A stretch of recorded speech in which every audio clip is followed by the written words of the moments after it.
A je to tu.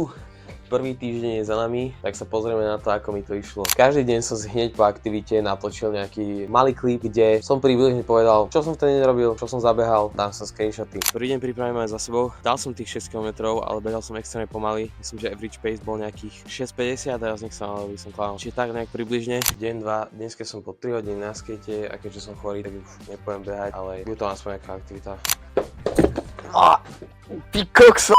Deň 2. Jediné, čo som spravil, je, že som sa mohol ostrihať a odtedy som sa učil. A potom som šiel do sprchy a teraz robím toto video. Super! Piatok, sobotu, nedeľu sme oslavovali narodeniny na chate, čiže vtedy som vôbec nebol behať, bol som ešte aj mimo Bratislavy. Čiže z piatku, zo soboty a z nedele nemám teraz nič, ale na budúci týždeň budem behať každý deň. Konečne poriadne, lebo už som poriadne zdravý, vydezinfikované celé telo. Poriadne po víkende, ale vidíme sa v nedeľu. Nedeľa o 3:00 po obede. Nastav si budík, lebo na to zabudne. Ja ťa vidím, viem tvoju adresu.